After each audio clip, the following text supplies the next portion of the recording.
La finca. La Zagaleta. Nunca había vivido un caos semejante. 18 de los médicos más condecorados del mundo se agolpaban en una habitación infantil que costaba más que la mayoría de las casas. Pero ni 70,000 euros la hora en eminencias médicas podían explicar por qué el pequeño heredero se estaba muriendo. Desde la ventana de servicio, Marcos, de 14 años, el hijo invisible de la asistenta, observaba una planta en el alféizar, una planta que todos los genios habían ignorado. Y supo que él era el único que podía salvar al bebé. Marcos había aprendido a caminar sin hacer ruido cuando tenía 6 años. No fue una habilidad que nadie le enseñara. Fue pura supervivencia.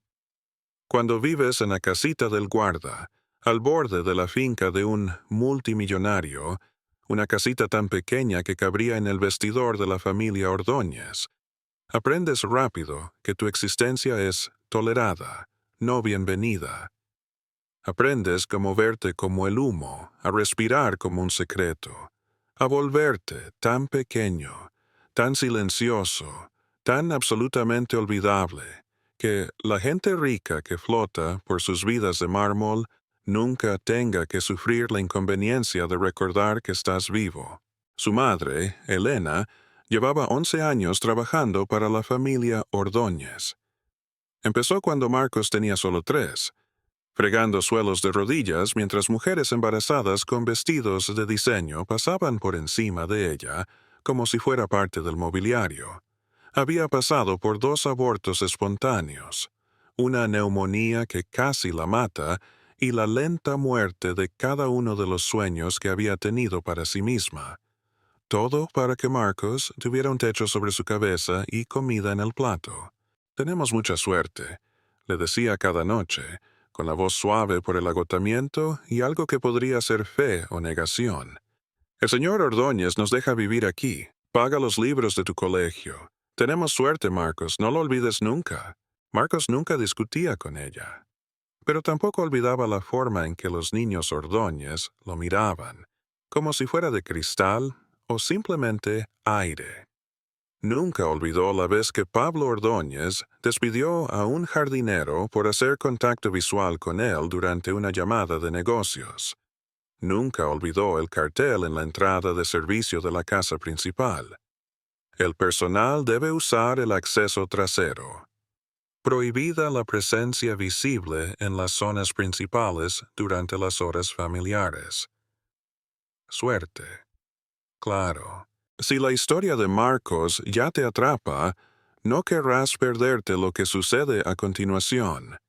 Suscríbete ahora y activa las notificaciones para no perderte ni un solo capítulo de este viaje.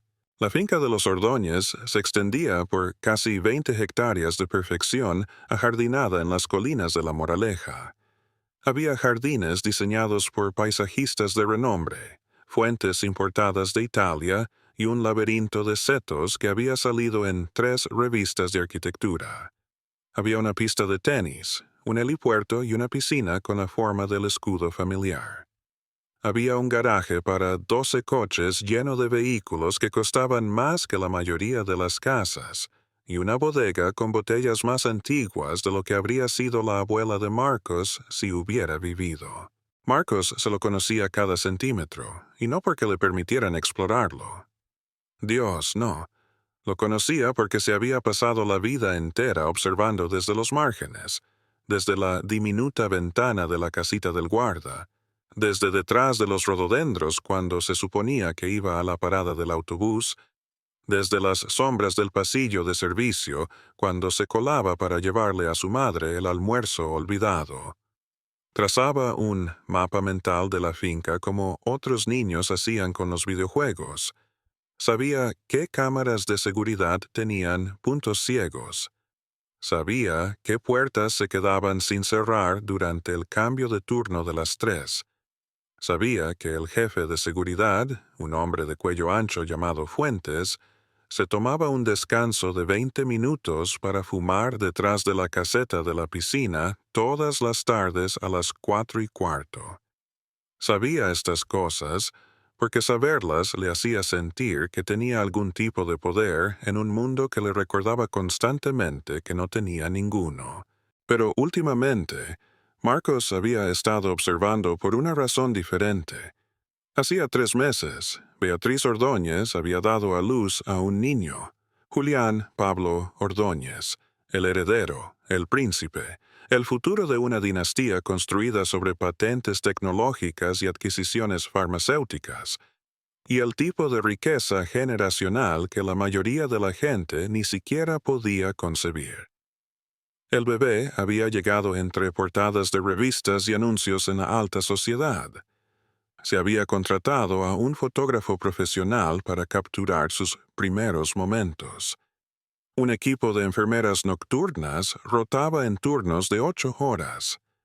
Se había traído a un nutricionista de Suiza para asesorar sobre la dieta de la señora Ordóñez y garantizar una composición óptima de la leche materna. Marcos lo había observado todo desde su lugar habitual, las sombras, y en algún momento algo había cambiado en su pecho. Había empezado a programar sus paseos al colegio para pasar por la ventana de la habitación del bebé al amanecer, cuando la enfermera levantaba a Julián para ver la luz de la mañana. Había empezado a quedarse cerca de la entrada de la cocina cuando sabía que sacarían al bebé a dar su paseo vespertino por los jardines. Había empezado a sentir algo que no sabía nombrar, una extraña y dolorosa ternura por esa diminuta persona que tenía todo lo que Marcos nunca tendría, pero que también parecía tan pequeña, tan frágil, tan absolutamente inconsciente del peso de la corona con la que había nacido. Quizás era porque Julián era inocente. Quizás era porque Marcos recordaba lo que solía decir su abuela. Todos los niños vienen a este mundo puros, cariño. Lo que pasa después ya es cosa nuestra. O quizás era porque Marcos entendía, de alguna manera visceral, que tanto él como Julián eran prisioneros de circunstancias que no habían elegido. Julián pasaría su vida en una jaula de oro, actuando para las cámaras y los accionistas, y para un padre que lo veía como un legado en lugar de como una persona. Marcos pasaría su vida en los márgenes, invisible e insignificante. Su potencial se mediría solo por lo bien que supiera no estorbar. 2 niños, 2 prisiones, la misma finca. La historieta está a punto de dar un giro que no te esperas. Asegúrate de estar suscrito para poder seguir el viaje de Marcos hasta el final. Pulsa ese botón de suscribir ahora. No te arrepentirás. Era un martes por la tarde cuando Marcos vio la planta por primera vez. Volvía del colegio, tomando su ruta habitual por el camino de servicio que bordeaba el ala este de la mansión. El aire de otoño era cortante, con olor a hojas muertas y a lluvia inminente, y Marcos se apretaba el abrigo contra el frío. El mismo abrigo que llevaba usando 3 años, el de las mangas deshilachadas y la cremallera rota que su madre siempre prometía arreglar, pero para lo que nunca tenía tiempo. Una furgoneta de reparto estaba aparcada cerca de la entrada de servicio. No era algo inusual. Los Ordóñez recibían paquetes constantemente. Pero algo en esta entrega hizo que Marcos aminorara el paso. El repartidor llevaba una planta. Era preciosa, tenía que admitirlo. De unos 60 centímetros de altura, con hojas de un verde oscuro que parecían brillar con un lustre casi aceitoso. Unas pálidas flores en forma de campana colgaban en delicados racimos, blancas con vetas moradas como moratones en porcelana. La maceta estaba envuelta en un elaborado lazo dorado, y una tarjeta asomaba entre los tallos.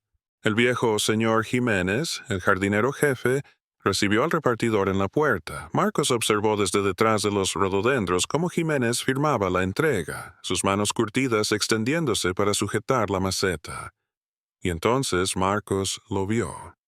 Cuando los dedos de Jiménez rozaron las hojas, se quedaron relucientes con algo, un residuo amarillento y ligeramente pegajoso, como savia, pero de alguna manera incorrecto.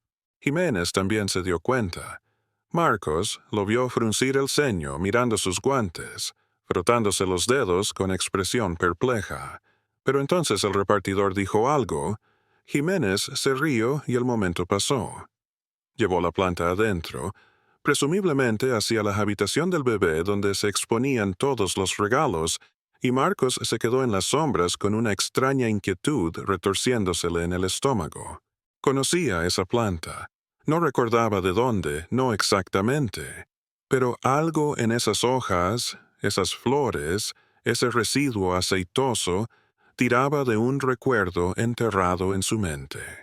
La voz de su abuela, quizás, de aquellos veranos que había pasado con ella en su pueblo de Granada antes de que falleciera. Ella le había enseñado sobre las plantas como otras abuelas enseñan a sus nietos a hacer galletas. Lo había paseado por su huerto, señalando qué hojas curaban y cuáles mataban, qué flores eran medicina y cuáles veneno vestido de gala. La obra más hermosa del diablo, solía decir, siempre viene envuelta en algo bonito. Tienes que aprender a ver más allá de la belleza, a ver el peligro que hay debajo. Marcos se quedó allí un buen rato, esa inquietud haciéndose más pesada con cada respiración. Pensó en ir a buscar a su madre. Pensó en llamar a la puerta de servicio y decirle a alguien, a quien fuera, que algo en esa planta no le gustaba, pero ¿quién le iba a escuchar? No era nadie. El hijo de la asistenta, el niño sombra, ni siquiera existía en el mundo de los Ordóñez, excepto como una molestia menor que había que gestionar. Así que Marcos hizo lo que siempre hacía. Se tragó sus instintos, enterró su inquietud y volvió a la casita para empezar los deberes. 3 días después, se daría cuenta de que esa decisión casi le cuesta la vida a un bebé. Lo que Marcos descubre a continuación lo cambiará todo, no solo para él, sino para toda la familia Ordóñez. No te pierdas el capítulo 2. Suscríbete ahora y sé el primero en descubrir qué pasa cuando lo impensable se convierte en la única opción. Las sirenas llegaron al atardecer. Marcos estaba sentado en la desvencijada mesa de la cocina, lidiando con un problema de geometría que no le importaba lo más mínimo cuando las oyó, lejanas al principio, luego cada vez más fuertes, más cercanas, más urgentes. Fue a la ventana y vio cómo 3 ambulancias subían a toda velocidad por el camino privado, seguidas por un convoy de todoterrenos negros y 2 helicópteros que descendieron sobre el césped como pájaros mecánicos de presa. Su madre irrumpió en la casita minutos después, con la cara pálida y las manos temblorosas. «Algo le pasa al bebé», jadeó, buscando ya su uniforme de trabajo. «Algo va muy mal. Están llamando a médicos de todas partes. Tengo que ir a ayudar. Tengo que...» Se fue antes de que Marcos pudiera decir una palabra. Él se quedó en la ventana durante horas esa noche, viendo la mansión resplandecer con luces, viendo figuras con batas blancas correr de un lado a otro tras la ventana de la habitación del bebé, viendo las sombras del caos danzar sobre el césped inmaculado. Y en lo más profundo de su estómago, bajo el miedo y la confusión y el extraño dolor que sentía por un bebé al que ni siquiera había cogido en brazos, un pensamiento no dejaba de aflorar como un cuerpo en aguas oscuras. La planta, la planta, la planta. Marcos ha visto algo que los médicos no han visto. Pero, ¿alguien escuchará a un chico pobre de los márgenes? Suscríbete ahora para no perderte ni una palabra. La mansión de los Ordóñez se había transformado en una zona de guerra. Marcos nunca había visto nada igual. A través de la ventana de la habitación de Julián, la misma ventana contra la que había pegado la cara 1000 veces para atisbar al bebé durmiendo plácidamente en su cuna italiana tallada a mano, ahora solo veía caos.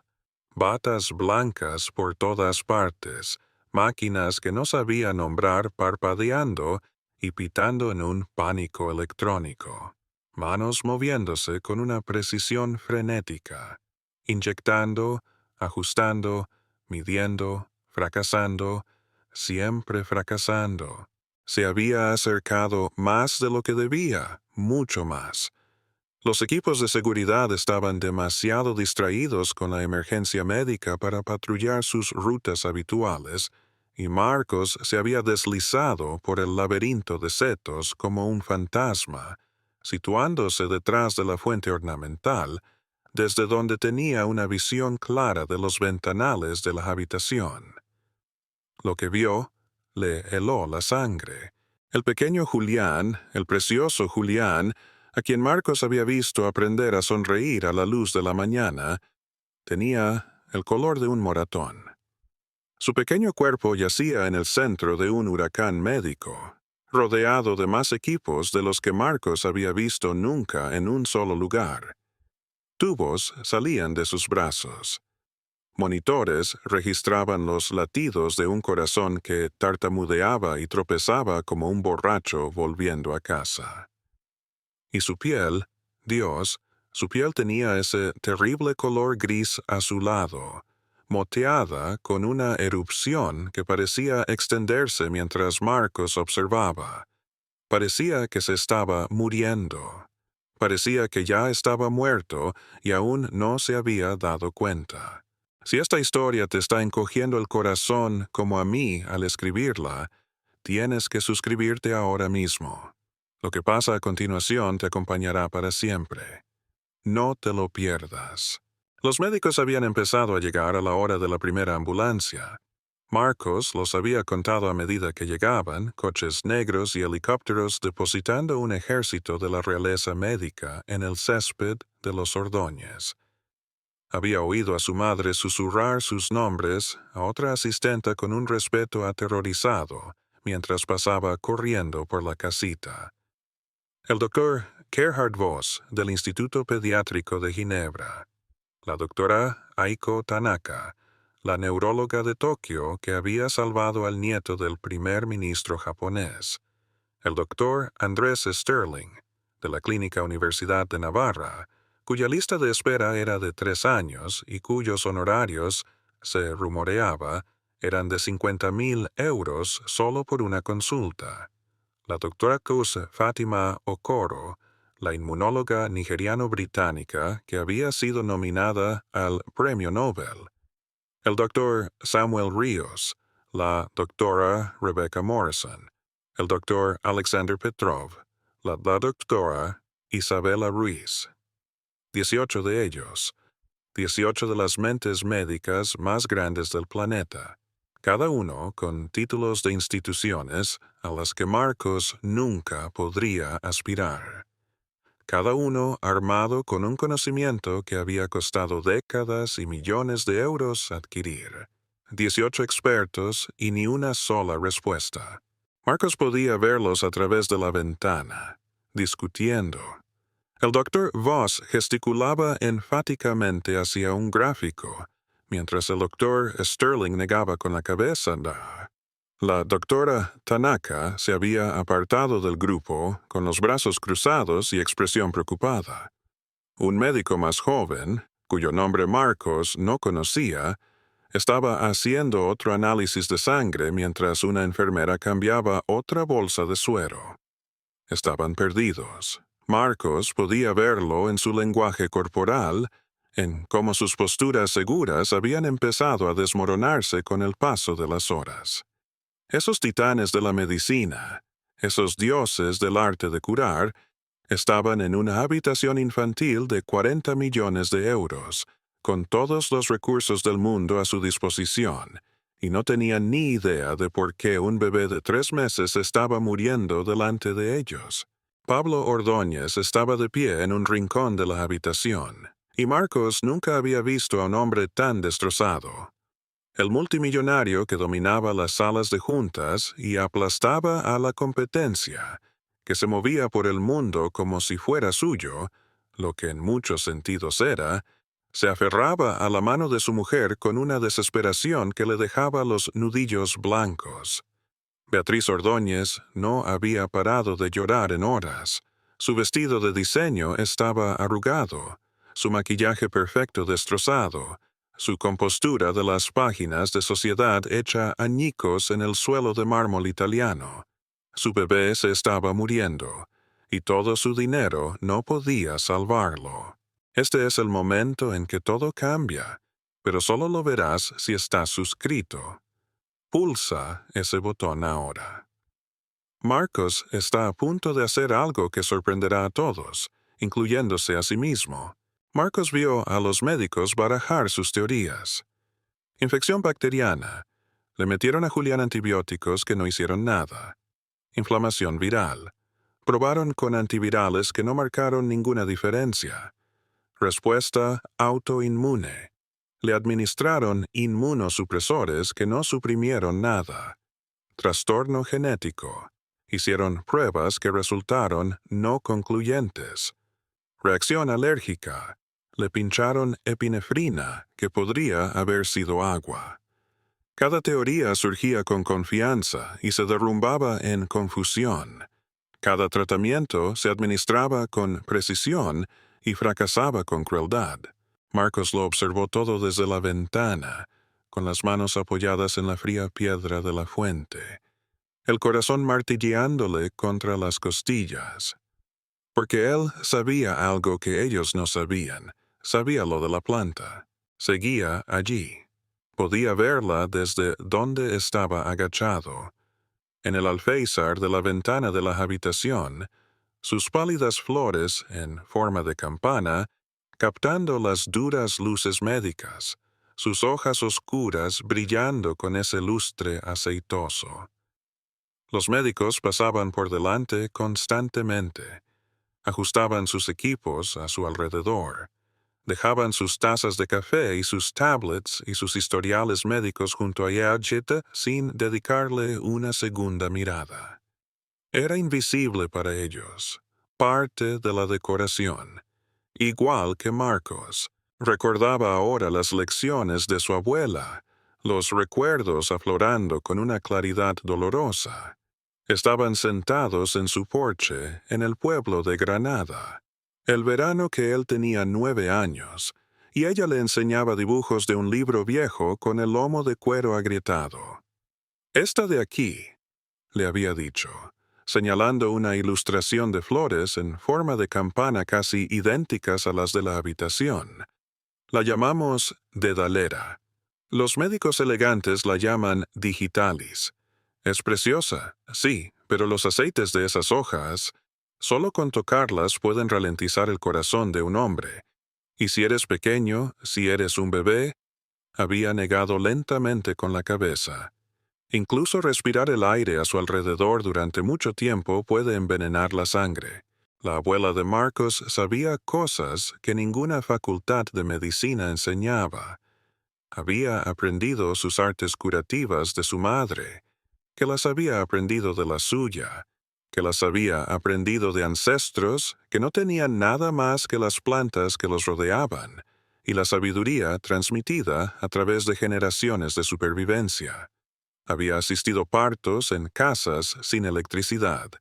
Había curado fiebres con cortezas y hojas cuando no había dinero para médicos. Había salvado vidas con conocimientos que los médicos elegantes habrían tachado de superstición. Y le había enseñado a Marcos. No todo. Murió antes de poder terminar, de un derrame cerebral cuando él tenía 11, dejándolo con fragmentos de su sabiduría resonando en su cabeza como semillas en una calabaza seca. Pero le había enseñado lo suficiente para reconocer la forma de esas hojas, lo suficiente para recordar la advertencia sobre el residuo aceitoso, lo suficiente para entender, con un horror creciente, lo que estaba viendo que le ocurría al pequeño Julián. Los médicos buscaban algo dentro del bebé. Escaneaban su sangre en busca de invasores, sondeaban sus órganos en busca de defectos, buscaban errores en su ADN. Estaban buscando en el lugar equivocado. El enemigo no estaba dentro de Julián. Estaba a 1 metro de su cuna, envuelto en un lazo dorado, bonito como una postal y mortal como una víbora. Marcos conoce la verdad, pero saber no es lo mismo que actuar, y lo que está a punto de hacer le costará todo. Suscríbete ahora, porque el capítulo 3 es donde esta historia explota. Las horas se arrastraron como animales heridos. Marcos permaneció en su puesto detrás de la fuente, incapaz de irse, incapaz de apartar la vista. Se le acalambraron las piernas. Los dedos se le entumecieron por el frío. Su madre lo estaría buscando pronto, angustiada, pero no podía moverse. Vio al Dr. Sterling convocar una reunión en un rincón de la habitación, reuniendo a los otros 17 médicos en un corrillo de batas caras y expresiones graves. No podía oír lo que decían, pero podía leer su lenguaje corporal, las negaciones con la cabeza, las manos extendidas, la derrota asentándose sobre ellos como ceniza. Se estaban rindiendo. No rindiéndose, preparándose. Marcos vio a uno de los médicos señalar hacia la puerta, hacia donde quiera que hubieran instalado el quirófano. Vio a otro médico empezar a preparar lo que parecía equipo quirúrgico. Iban a abrir a ese bebé en canal. Iban a escarbar en su pequeño cuerpo en busca de una respuesta que no estaba allí. Y la cirugía sometería a su ya debilitado sistema a un estrés insuperable. Y Julián moriría en una mesa de operaciones, rodeado de 18 títulos inútiles. A Marcos se le crisparon las manos. Pensó en su madre, en lo que le pasaría si hacía lo que estaba pensando hacer. Perdería el trabajo, eso seguro. Los echarían de la finca. Probablemente los denunciarían por allanamiento, o algo peor, todo por lo que se había sacrificado durante 11 años, destrozado porque su hijo no pudo mantener la cabeza gacha y seguir siendo invisible, como se suponía que debía hacer. Pensó en sí mismo, en lo fácil que sería simplemente marcharse, volver a la casita y fingir que no había visto nada, que no había entendido nada. No era nadie. El hijo de la asistenta. Lo que les pasara a los bebés de los multimillonarios no era su problema. Podía mantener la cabeza gacha, terminar el colegio, quizás conseguir una beca en algún sitio, hacer algo con su vida sin correr este riesgo demencial. Pensó en su abuela, en la forma en que lo miraba cuando le enseñaba sobre las plantas, sobre la curación, sobre el conocimiento transmitido a través de generaciones de gente que no había tenido nada más que a ellos mismos y la tierra bajo sus pies. Esta sabiduría es tu herencia, le había dicho, no dinero, ni tierras. Esto, lo que te estoy metiendo en la cabeza ahora mismo, prométeme que lo usarás cuando sea importante. Se lo había prometido. Y luego se había pasado años avergonzado de esa herencia, avergonzado de la abuela que nunca había aprendido a leer, que hablaba con un acento que hacía que la gente asumiera que era inculta, que curaba con hierbas y rezos cuando los médicos de verdad usaban máquinas y medicamentos. Había querido ser moderno, sofisticado, aceptable. Había querido ser cualquier cosa menos el descendiente de gente que había tenido que descubrir su propia medicina porque nadie más los ayudaría. Pero ahora mismo, en este momento, esa herencia era lo único que podía salvar la vida de Julián. Y Marcos era el único que la portaba. ¿Qué harías tú? ¿Arriesgarías todo? Tu casa, el trabajo de tu madre, tu futuro entero. ¿Por un bebé cuya familia ni siquiera ha reconocido tu existencia? Marcos está a punto de tomar su decisión. Asegúrate de estar suscrito para ver qué pasa a continuación. Marcos miró la ventana de la habitación una vez más. Los monitores de Julián se estaban quedando planos. Los médicos corrían ahora, gritando órdenes, preparándose para una cirugía de emergencia que Marcos sabía, en lo más profundo de sus de sus huesos, que mataría al bebé más rápido que el veneno que ya tenía en el cuerpo. Pensó en lo que haría su abuela, y entonces Marcos se levantó de detrás de la fuente. Salió de las sombras que lo habían ocultado toda su vida y empezó a correr hacia la mansión. No tenía ningún plan, ninguna estrategia, ni idea de cómo iba a superar a la seguridad, a los médicos, al propio Pablo Ordóñez. Solo sabía que tenía que intentarlo, que si se marchaba ahora y ese bebé moría, cargaría con el peso para siempre, que algunas cosas importaban más que estar a salvo, más que seguir siendo invisible, más que proteger una vida que, en realidad, no era vida. Sus pies golpeaban el césped inmaculado. El aire frío le quemaba los pulmones. En algún lugar detrás de él, un guardia de seguridad gritó sorprendido. Marcos no se detuvo. Se había acabado ser una sombra. Marcos corre hacia lo imposible, hacia guardias armados, médicos enfadados y un multimillonario que podría destruir su vida con una sola llamada. Lo que sucede a continuación lo convertirá en un héroe o en un criminal, posiblemente en ambos. Suscríbete ahora para no perderte el momento en que todo cambia. Marcos se estrelló contra la entrada de servicio a toda velocidad. La puerta estaba abierta. Gracias a Dios por las pequeñas misericordias y el personal distraído. Y entró de golpe en el caos de la cocina. Los cocineros que habían sido contratados para una cena que nunca se celebraría, se quedaron congelados en sus puestos, sus rostros pálidos por la ansiedad de la crisis médica que se desarrollaba en el piso de arriba.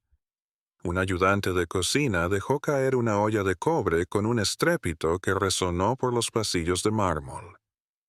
Alguien gritó. Marcos no se detuvo. Conocía esta casa. Se había memorizado cada pasillo, cada atajo, cada escalera trasera que la familia nunca usaba, pero que el personal recorría a diario. Sus pies lo llevaron a través de la cocina, pasando la despensa, hacia la estrecha escalera de servicio que subía al segundo piso como una espina dorsal secreta oculta dentro del cuerpo dorado de la mansión. ¡Quieto ahí! Era Fuentes, el jefe de seguridad. Marcos oyó sus pesados pasos retumbando detrás de él, oyó el crujido de una radio mientras Fuentes pedía refuerzos. Pero Marcos era más pequeño, más rápido, y estaba desesperado de una manera que Fuentes no podía entender. Subió las escaleras de 3 en 3, sus zapatos gastados resbalando en la madera pulida, su mano agarrando la barandilla con tanta fuerza que los nudillos le dolían. Segundo piso, ala este. La habitación del bebé estaba al final del pasillo, más allá de los retratos familiares y los jarrones antiguos, y el papel de pared de seda que costaba más por metro cuadrado de lo que su madre ganaba en un mes. Los guardias más aparecieron en lo alto de la escalera. A Marcos se le paró el corazón. Eran grandes, los dos, con hombros como frigoríficos y expresiones que decían que llevaban toda su carrera esperando la oportunidad de placar a alguien. Se desplegaron, bloqueando el pasillo, con los brazos extendidos como si estuvieran arreando ganado. «Chaval, tienes que parar ahora mismo», dijo uno de ellos, con esa falsa calma que usan los adultos justo antes de hacer algo violento. «Estás en propiedad privada. Sea lo que sea, podemos hablarlo, pero tienes que...» Marcos fintó hacia la izquierda. El guardia picó. Se abalanzó en esa dirección, su enorme cuerpo comprometido con el movimiento, y Marcos giró a la derecha, agachándose bajo los brazos del segundo guardia con un movimiento que había aprendido esquivando a los matones en el pasillo del colegio. Sintió unos dedos rozar su abrigo, ese viejo abrigo gastado con la cremallera rota, y luego los había pasado, corriendo por el pasillo hacia la puerta de la habitación de Julián. Marcos está luchando por su vida y la de Julián. Pero la parte más difícil ni siquiera ha empezado. Si no estás suscrito, estás a punto de perderte el momento más intenso de toda esta historia. Suscríbete ahora. La puerta de la habitación de Julián estaba cerrada. Marcos podía oír voces al otro lado. Una jerga médica urgente y superpuesta que no entendía, mezclada con el lamento electrónico constante de las máquinas que perdían la batalla. No llamó. No dudó. Agarró el pomo y abrió la puerta con la fuerza suficiente para que se estrellara contra la pared. 18 cabezas se giraron hacia él. 18 rostros registraron sorpresa, luego confusión, luego indignación. La habitación olía a antiséptico y a miedo, y a algo más, algo dulce y ligeramente podrido que Marcos reconoció al instante: la planta. Su veneno estaba en el propio aire. Había estado saturando lentamente la habitación durante días. ¿Pero qué coño? Seguridad. Seguridad. ¿Quién es este crío? Sáquenlo de aquí. Las voces se estrellaron contra él como olas. Pero los ojos de Marcos estaban fijos en una sola cosa: la cuna en el centro de la habitación, rodeada de máquinas y monitores y hombres con batas blancas que ya habían empezado a volver a su trabajo, descartándolo como una interrupción menor que otros se encargarían de gestionar. Julián yacía en esa cuna. Su pequeño pecho apenas se movía. Su piel había pasado del azul al gris, como un cielo de invierno justo antes de una tormenta. La erupción se había extendido por todo su torso, una constelación airada de ronchas que los médicos habían biopsiado y analizado sin entender. Se estaba muriendo. Minutos ahora, quizás menos. Pablo Ordóñez se adelantó, su rostro una máscara de dolor y rabia y desesperada confusión. ¿Quién eres? ¿Cómo has entrado aquí? Guardias, saquen a este niño de la habitación de mi hijo inmediatamente. Los guardias ya estaban sobre Marcos. Sintió unas manos agarrándole los hombros. Sintió que lo levantaban del suelo. Sintió el mundo inclinarse mientras empezaban a arrastrarlo hacia la puerta. ¡La planta!, gritó Marcos, luchando contra ellos con todas sus fuerzas. ¡Es la planta! ¡La del alféizar! ¡Es digitalis! ¡Es veneno! Los guardias no se detuvieron. Por supuesto que no. Solo era un crío pobre, un crío de piel oscura con un abrigo sucio, gritando sandeces en una habitación llena de las mentes médicas más grandes del mundo. ¿Por qué iba a escucharlo nadie? ¡Por favor! La voz de Marcos se quebró, se rompió, se rehizo en algo crudo y suplicante. Mi abuela, ella me enseñó sobre las plantas. Esa es dedalera. Es tóxica. Los aceites se pegan a todo lo que tocan, y el bebé lo ha estado respirando durante días. Tienen que sacarla de aquí. Sáquenlo, dijo Pablo Ordóñez con frialdad. Ahora, este es el momento que separa lo ordinario de lo extraordinario. Lo que Marcos hace a continuación te atormentará. Suscríbete ahora. Necesitas ver esto hasta el final. Algo dentro de Marcos se partió. No se rompió, se partió. Como una goma elástica estirada demasiado, como un hueso llevado más allá de su límite. Se había pasado la vida entera siendo invisible, callado, bueno. Se había tragado su voz 1000 veces, se había mordido la lengua, se había hecho pequeño para que los ricos y poderosos no se sintieran molestos por su existencia. ¿Y de qué le había servido? Para esto, para que unos guardias lo sacaran de una habitación mientras un bebé moría, porque nadie escucharía al hijo de la asistenta. Marcos se dejó caer en los brazos de los guardias. Un truco que había aprendido viendo documentales de naturaleza, como las presas a veces se hacían las muertas para confundir a los depredadores. El agarre de los guardias se aflojó solo un poco. sus cuerpos ajustándose a lo que creían que era una rendición. Entonces, Marcos se retorció. Dejó caer su peso de repente, deslizándose hacia abajo como agua entre los dedos. Su codo golpeó a un guardia en el estómago, no con fuerza, pero lo suficiente para sorprenderlo. Se lanzó hacia adelante a 4 patas, más rápido de lo que pudieron reaccionar, zigzagueando entre las piernas de los médicos sorprendidos. Alguien le agarró el tobillo. Se liberó de una patada. Alguien más le bloqueó el paso. Rodó hacia un lado. La habitación se había convertido en un caos. Médicos gritando, guardias maldiciendo, equipos estrellándose. Pero Marcos solo tenía ojos para la cuna, para la pequeña figura gris que yacía inmóvil. Llegó a la cuna, sus manos se cerraron alrededor del pequeño cuerpo de Julián, tan ligero, tan terriblemente ligero, como sostener un manojo de hojas secas, y levantó al bebé contra su pecho. La cabeza de Julián se apoyó en el hombro de Marcos. Su respiración era tan superficial que apenas la sentía. ¡Suéltalo! La voz de Pablo Ordóñez había ido más allá de la rabia, a algo primario, animal. Suelta a mi hijo ahora mismo, o te juro por Dios que...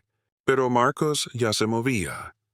Not hacia la puerta, los guardias la bloqueaban, sino hacia el baño adjunto que sabía que existía porque había visto los planos una vez.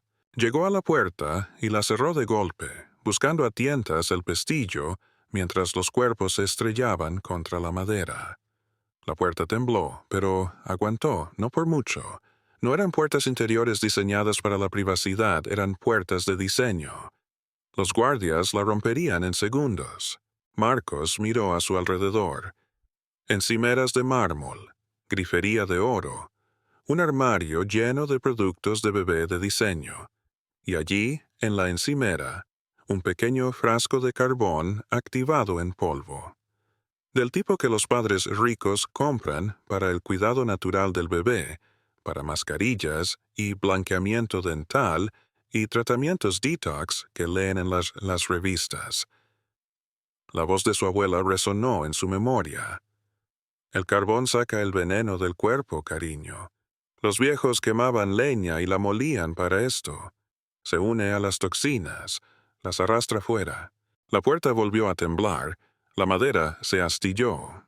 Marcos se movía por instinto, operando con un conocimiento que vivía en sus huesos más que en su cerebro. Cogió el polvo de carbón con una mano mientras acunaba a Julián con la otra. Abrió el grifo. Agua fría, no tenía tiempo de esperar, y se mojó los dedos. Los ojos de Julián se abrieron. Estaban vidriosos, desenfocados, pero vivos. Todavía vivos. Lo siento, susurró Marcos. Lo siento mucho. Esto va a ser raro, pero te prometo que intento ayudarte. Te lo prometo. Mezcló el carbón con agua en la palma de su mano, creando una pasta negra y fina. Inclinó la cabeza de Julián hacia atrás, con cuidado, como le había visto hacer a su abuela con los niños enfermos. La puerta estalló hacia adentro. Este es el momento de la verdad.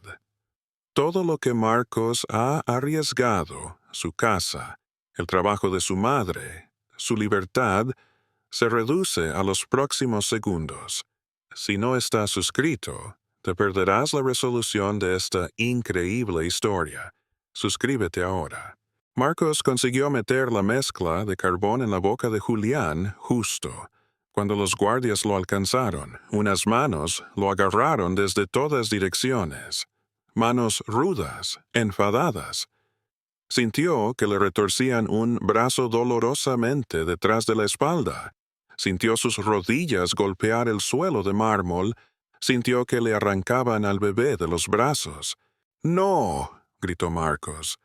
No le limpien la boca, no le hagan vomitar. El carbón necesita tiempo para actuar. Por favor, solo denle 5 minutos. Pero nadie escuchaba. Pablo Ordóñez acunaba a su hijo, con el rostro desencajado por la furia y el terror. Los médicos pululaban, comprobando las constantes de Julián, examinando el residuo negro alrededor de su boca. Beatriz Ordóñez se había derrumbado, sollozando. «¿Qué le has dado?», exigió el doctor Sterling, agarrando a Marcos por el cuello. «¿Qué le has metido a ese bebé en la boca?» «Carbón activado», jadeó Marcos. La rodilla de un guardia le presionaba la espalda. «Solo carbón. No es peligroso. Absorbe las toxinas. Mi abuela solía...» «¿Tu abuela?», la voz del doctor Sterling goteaba desprecio. «Has agredido a un bebé en estado crítico basándote en los consejos de tu abuela». «La planta», dijo Marcos desesperadamente. «Por favor, analicen la planta y...» «La del alféizar. Es una variante de la digitalis. Los aceites son glucósidos cardíacos. Lo han estado envenenando durante días. El carbón ayudará a fijar lo que ya tiene en el sistema, pero tienen que sacar esa planta de aquí o seguirá empeorando. Por favor, se lo ruego, analicen la planta». Nadie se movió. «Su color está cambiando», fue la doctora Nenner Tanaka. Estaba más cerca de Pablo, más cerca de Julián, y su voz tenía esa particular cualidad de observación científica que cortó el caos. Está mejorando. Su nivel de oxígeno está subiendo». El silencio cayó sobre el baño como una respiración contenida. Marcos no podía ver a Julián, pero podía ver las caras de los médicos. Vio cómo el shock reemplazaba al escepticismo, la confusión al desprecio. Vio a 18 médicos de renombre mundial darse cuenta de que algo imposible estaba sucediendo. «Eso no es posible», dijo el doctor Sterling tajante. «El carbón activado no puede funcionar tan rápido. No hay ningún mecanismo por el que su ritmo cardíaco se está estabilizando». La doctora Tanaka había sacado un monitor portátil. Ritmo sinusal normalizándose. La presión arterial subiendo. «La erupción», susurró Beatriz Ordóñez. «Oh, Dios mío, miren la erupción». Marcos no podía ver, pero oyó las exclamaciones ahogadas que se lo dijeron todo. Las ronchas se estaban desvaneciendo. El veneno que había estado estrangulando el sistema de Julián estaba siendo neutralizado por el simple polvo negro que la abuela de Marcos guardaba en el armario de su cocina. «Quítenle las manos de encima», dijo Pablo Ordóñez en voz baja. La rodilla del guardia apretó más. «He dicho que le quiten las manos de encima». La voz de Pablo era diferente ahora. La rabia se había ido, reemplazada por algo que Marcos no podía identificar. «Quítenle las manos de encima a ese chico ahora mismo». La presión en la espalda de Marcos desapareció. Se quedó donde estaba un momento, con miedo a moverse. Luego, lenta, dolorosamente, se puso de rodillas. Pablo Ordóñez lo estaba mirando. Julián también lo miraba, con los ojos claros ahora enfocados. «La planta», dijo Marcos una vez más, apenas un susurro. «Por favor, analicen la planta». El doctor Sterling salió del baño. 2 minutos después, Marcos lo oyó gritar: «Traigan un equipo de descontaminación aquí, ahora». Todo el que haya tocado esa planta tiene que lavarse las manos, y que alguien llame al centro de toxicología. Necesito todo lo que tengan sobre la toxicidad de la digitalis lanata». Marcos cerró los ojos. Se había acabado. De una forma u otra, se había acabado. Julián iba a vivir, y Marcos no tenía ni idea de lo que le iba a pasar a él a continuación. Marcos salvó al bebé. Pero ahora llega la resaca, y las preguntas que podrían destruirlo todo. ¿Quién envió esa planta? ¿Y qué hará Pablo Ordóñez con el chico que irrumpió en su casa, agredió a su personal y le metió medicina por la fuerza a su hijo pequeño? Suscríbete ahora para no perderte ni una palabra. Las siguientes 6 horas pasaron en una neblina de luces fluorescentes y voces ahogadas. Marcos se sentó en una silla fuera de la habitación de Julián. no en las dependencias del servicio, no en la oficina de seguridad, no en una sala de interrogatorios de la policía, una silla ahí mismo en el pasillo, donde Pablo Ordóñez le había dicho personalmente que esperara. Nadie lo había esposado, nadie había llamado a la policía. En su lugar le trajeron agua, un sándwich, una manta. No entendía nada. A través de la puerta podía ver a Julián durmiendo plácidamente. Su color había vuelto a la normalidad. Sus monitores pitaban con un ritmo constante. El ejército de médicos se había reducido a solo 3. La doctora Asha Tanaka fue la primera en disculparse. Salió de la habitación a medianoche, con el rostro demacrado por el agotamiento y algo que parecía vergüenza. Se paró frente a la silla de Marcos, lo miró un largo rato y luego inclinó la cabeza. «Me equivoqué», dijo simplemente. «Todos nos equivocamos. Viste lo que nosotros no pudimos ver y salvaste la vida de ese niño. Siento que no te escucháramos». Marcos no supo qué decir. Murmuró algo, un «gracias», quizás, o un «no pasa nada». Este relato empezó con un chico en las sombras. Ahora, el mundo entero está a punto de verlo. Si has llegado hasta aquí, tienes que verlo hasta el final. Suscríbete ahora. La mejor parte está por llegar. La investigación comenzó antes del amanecer. Pablo Ordóñez había contratado a una empresa de seguridad privada, un equipo de exagentes del CNI y especialistas forenses. Marcos los vio trabajar fotografiando la habitación, retirando cuidadosamente la planta en un contenedor sellado. A las 6 de la mañana, una detective se acercó a Marcos. «El señor Ordóñez quiere hablar con usted. ¿Se encuentra con fuerzas?» El estómago de Marcos se encogió. Este era el momento en que la gratitud se acabaría y la realidad comenzaría. «Sí, señora», dijo, porque ¿qué otra cosa podía decir? Lo condujo por el pasillo. Más allá de los retratos familiares, de los jarrones antiguos, de los recordatorios de las barreras invisibles que se había pasado la vida sin cruzar, Pablo Ordóñez lo esperaba en su estudio. Marcos nunca había estado en esa habitación. Se sentía más pequeño que nunca. «Siéntate, Marcos». Era la primera vez que Pablo Ordóñez pronunciaba su nombre. Pablo parecía un hombre que había envejecido 10 años en una noche. Sostenía una carpeta en sus manos y sus dedos temblaban ligeramente. La planta empezó lentamente. Era un regalo. Llegó hace 3 días con una tarjeta felicitándonos por el tercer mes de Julián. La tarjeta estaba firmada por Javier Balbuena. Marcos no reconoció el nombre, pero vio cómo se tensaba la mandíbula de Pablo al decirlo. Javier Balbuena era mi socio. Fundamos Ordóñez Tecnologías juntos hace 23 años. Fue el padrino de mi boda, el padrino de Julián. La voz de Pablo se quebró. Confiaba en él. La verdad detrás del regalo envenenado es más devastadora de lo que nadie imaginaba. Pero hay más por venir. Mucho más. Suscríbete ahora para ver cómo se hace justicia. La investigación había avanzado más rápido de lo esperado. El equipo forense había encontrado restos de los aceites tóxicos de la planta en los guantes del jardinero, los mismos guantes que se habían usado para ajustar la barandilla de la cuna de Julián.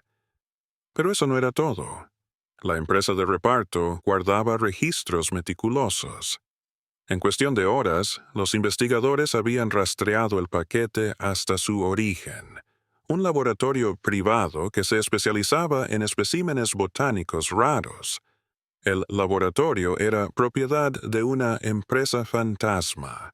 La empresa fantasma estaba financiada por cuentas en las Islas Caimán. Las cuentas habían sido abiertas por Javier Balbuena. «Quería que mi hijo muriera», dijo Pablo, y su voz apenas era humana. «Quería destruirme, y eligió lo más preciado de mi vida para hacerlo. Porque yo le gané, porque el consejo me eligió a mí, en lugar de a él, porque yo me quedé con el puesto de CEO y a él lo echaron con nada más que unas opciones sobre acciones. Marcos permaneció muy quieto. ¿Sabes qué es lo peor?, continuó Pablo. Que los médicos nunca lo habrían descubierto. Nunca.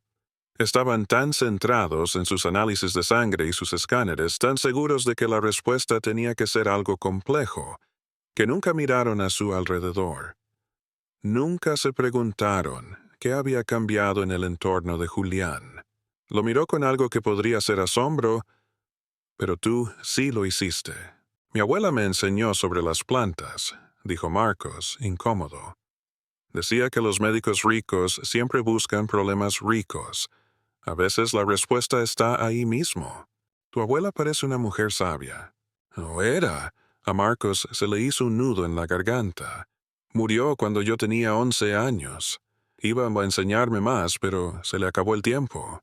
Pablo asintió lentamente. Se quedó callado un buen rato. Luego pulsó un botón en el teléfono de su escritorio. ¡Que pasen! Todo lo que Marcos creía saber sobre su vida está a punto de cambiar. Este es el momento, el que has estado esperando. Suscríbete ahora para no perderte ni una palabra de lo que sucede a continuación. La puerta se abrió y entró la madre de Marcos. Elena parecía haber estado llorando durante horas. Detrás de ella, Beatriz Ordóñez, todavía con la ropa de la crisis, sosteniendo a Julián contra su pecho. Marco, Elena corrió hacia su hijo, abrazándolo con tanta fuerza que apenas podía respirar. Cariño, estaba tan asustada. Me han contado lo que has hecho. Mamá, estoy bien. Julián está bien. Todo está bien. Podrían haberte detenido. Podría haberse quedado de brazos cruzados y no hacer nada, interrumpió Pablo en voz baja. Podría haberse quedado en su casita y dejar morir a mi hijo, dijo, mientras 18 médicos daban palos de ciego. Pero no lo hizo. Elena se giró para mirar al multimillonario y Marcos vio el miedo en su rostro. Pero Pablo no parecía enfadado. Parecía humillado. Señora García, dijo, usando el apellido de su madre con un respeto que Marcos nunca había oído de nadie en esa finca. Su hijo es la única razón por la que mi hijo está vivo ahora mismo. Los médicos fallaron. La seguridad falló. Yo fallé. Pero Marcos... La voz de Pablo se rompió. Marcos corrió hacia un edificio lleno de gente que lo veía como una amenaza. Luchó contra guardias que podrían haberle hecho mucho daño. Cogió a un bebé en estado crítico y le administró un tratamiento que iba en contra de todo lo que decían los expertos. Hizo todo eso sabiendo que, si se equivocaba, arruinaría sus vidas. No se equivocó, dijo Beatriz Ordóñez en voz baja. Tenía razón, era el único que tenía razón. Miró a Marcos con las lágrimas corriéndole por la cara. Gracias. Gracias por salvar a mi bebé. Marcos no sabía qué hacer con la gratitud de la gente rica. Yo solo no podía dejar que muriera, no cuando sabía lo que pasaba. Esa es precisamente la cuestión, dijo Pablo. Se levantó de su escritorio, lo rodeó y hizo algo que Marcos nunca habría esperado. Se arrodilló frente a la silla de Marcos. Un multimillonario de rodillas mirando al hijo de la asistenta. He pasado toda mi vida creyendo que el dinero, la educación y los contactos eran lo único que importaba. He construido muros alrededor de esta finca para mantener fuera a la gente que creía inferior a mí. Y durante todo ese tiempo, la verdadera amenaza entró por mi puerta principal en una bonita maceta con un lazo dorado. Y la única persona que pudo verla fue el chico al que había enseñado a mi personal a ignorar. Le cogió la mano a Marcos. Me he equivocado en tantas cosas. Y no sé cómo arreglarlo, pero voy a intentarlo. El chico de las sombras está a punto de salir a la luz permanentemente, pero su historia aún no ha terminado. Suscríbete ahora para ver cómo el acto de valentía de Marcos lo cambia todo para siempre. Javier Valbuena fue detenido a la mañana siguiente. Marcos lo vio desde la ventana de la habitación de Julián. Vio cómo se lo llevaban esposado mientras los flashes de las cámaras explotaban a su alrededor. Pero el arresto fue solo el principio. Pablo Ordóñez movilizó a un ejército de abogados para desmantelar todo lo que Javier Valbuena había construido. «Morirá en la cárcel», le dijo Pablo a Marcos durante una de sus conversaciones, ahora diarias. El multimillonario había empezado a buscar a Marcos, a preguntarle por las plantas y por la abuela que le había enseñado cosas que las facultades de medicina no sabían. Los cargos son intento de asesinato de un bebé. Ni los delincuentes de cuello blanco sobreviven a eso. «¿Qué pasa ahora?», preguntó Marcos. Pablo sonrió, una sonrisa cansada pero real. «Ahora derribamos los muros», lo decía literalmente. Durante las semanas siguientes, Marcos vio cómo las cuadrillas desmontaban las vallas que rodeaban la propiedad de los Ordóñez. Las garitas de seguridad desaparecieron. Los carteles de «solo personal» fueron retirados. «Va a haber un centro médico», anunció Pablo en una rueda de prensa que Marcos vio desde la multitud, de pie entre su madre y Beatriz Ordóñez. Una clínica gratuita, abierta a toda la comunidad, centrada en la atención accesible y la medicina tradicional. Estará atendida por médicos que sepan escuchar. Hizo una pausa, sus ojos encontraron los de Marcos. Se llamará Centro de Bienestar Ana Morales, en honor a la mujer que le transmitió a su nieto el conocimiento que salvó a mi hijo. A Marcos se le nubló la vista. El nombre de su abuela, en un edificio real. Elena lloraba a su lado. No las lágrimas asustadas de siempre. Eran diferentes. «Hay una cosa más», dijo Pablo a los micrófonos. Anunció el fondo de becas. Matrícula completa en cualquier universidad del mundo para Marcos.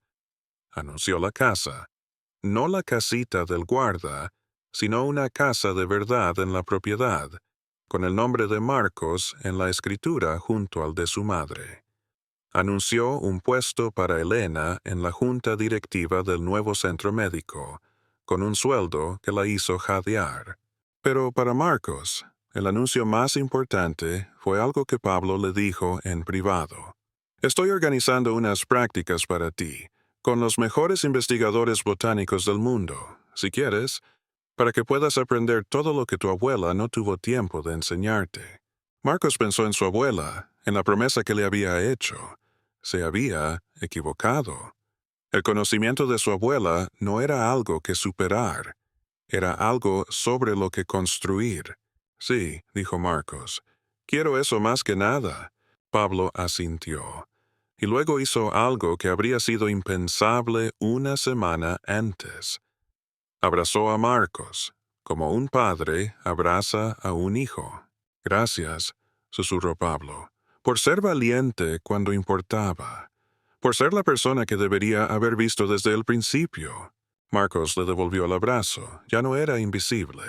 El regalo envenenado ha sido expuesto. El villano ha sido capturado. Pero la transformación de Marcos no está completa. El capítulo 5 revela el nuevo legado, el que Marcos construirá sobre los cimientos que le dejó su abuela. Suscríbete ahora para ver cómo termina esta increíble historia. Un año después, Marcos estaba de pie frente a un edificio que llevaba el nombre de su abuela.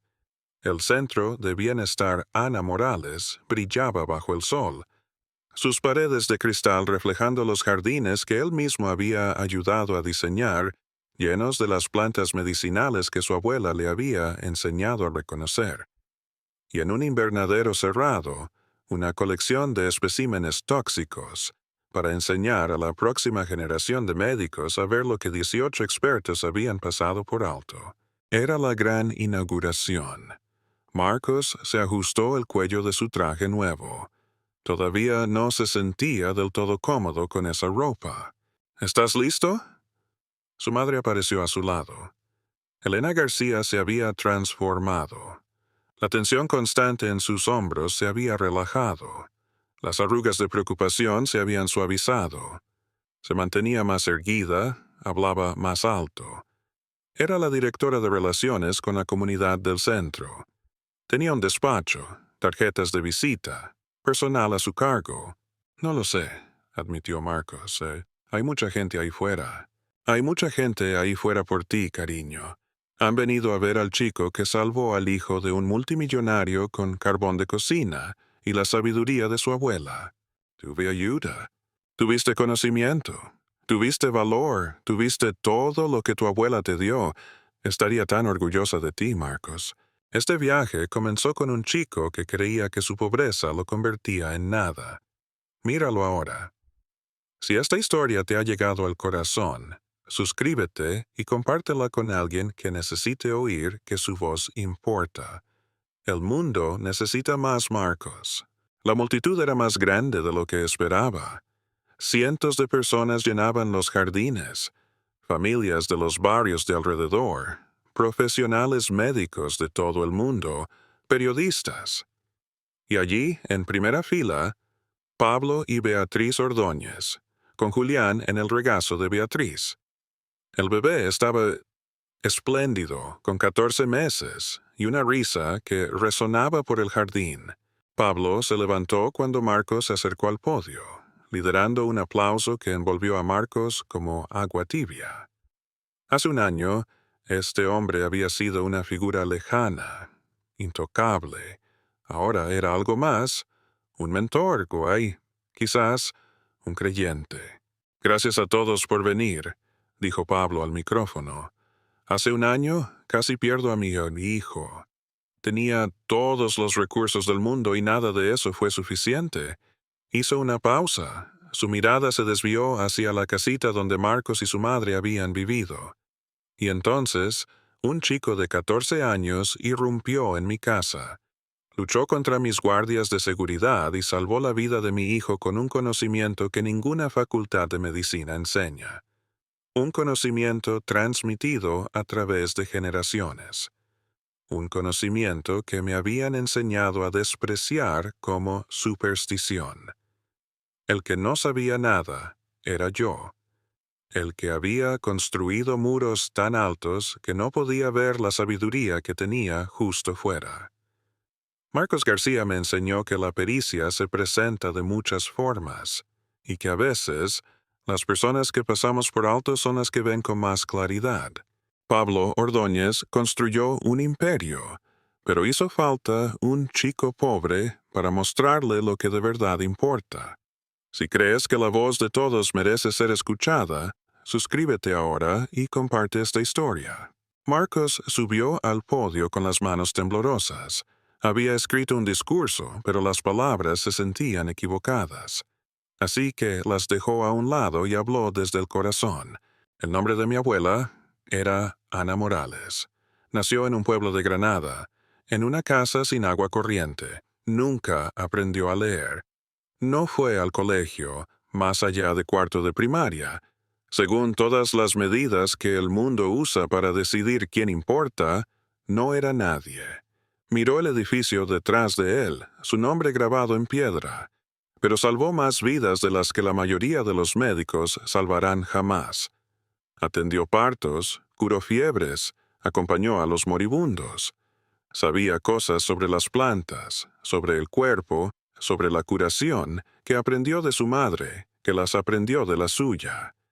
Solía decirme que nuestro conocimiento era nuestra herencia. No dinero ni tierras.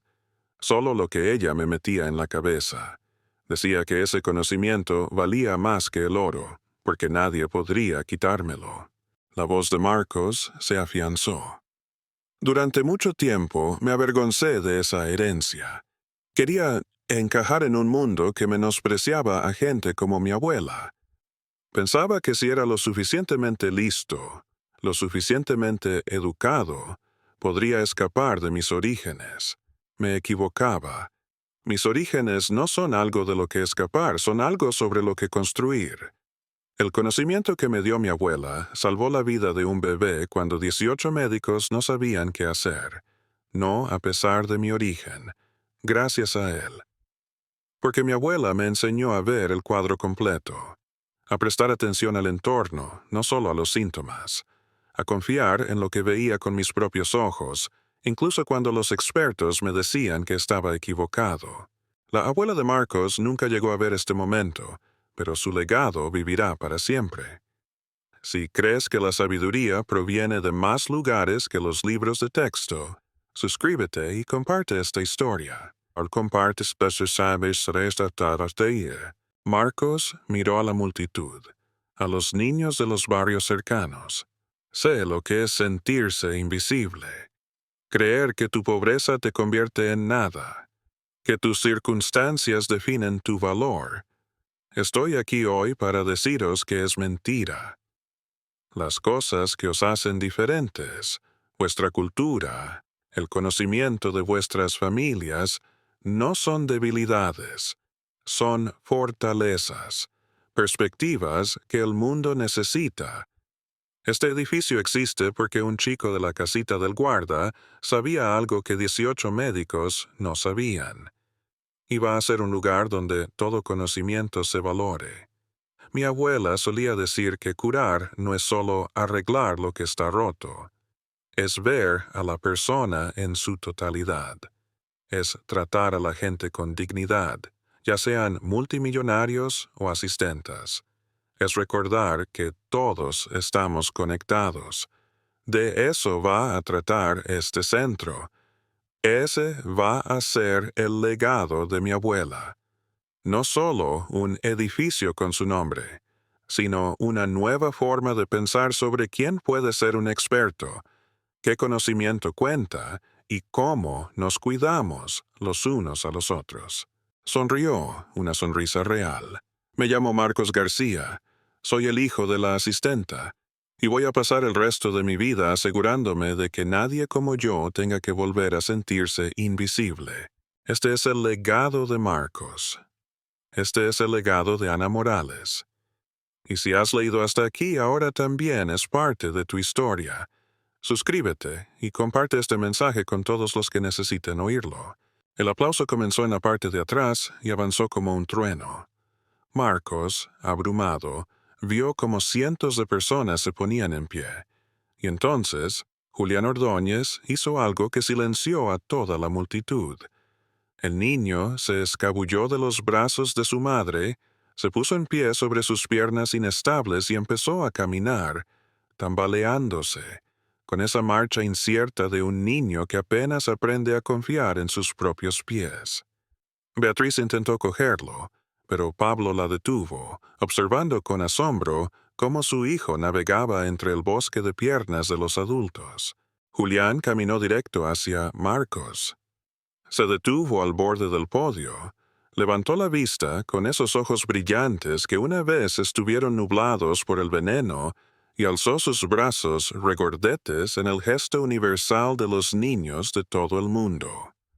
¡Upa! Marcos bajó del podio y levantó a Julián en brazos. El bebé se acurrucó contra su pecho, una pequeña mano agarrando la solapa de su traje nuevo. «Marcos», dijo Julián claramente, su primera palabra real, además de mamá y papá. «Marcos». La multitud enloqueció. Marcos abrazó al bebé, sintiendo el latido de su corazón contra el suyo.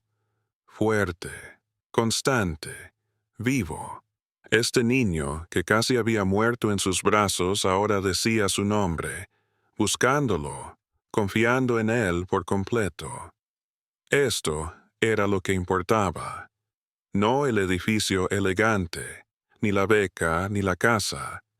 Esto, una vida salvada, una conexión creada, un puente construido entre dos mundos que nunca debieron tocarse. Miró el centro de bienestar con el nombre de su abuela. Miró a su madre, erguida y orgullosa por primera vez que recordaba. Miró a Pablo Ordóñez, el multimillonario que había aprendido a arrodillarse. Y pensó en su abuela, en algún lugar más allá, viendo a su nieto erguirse por fin a la luz.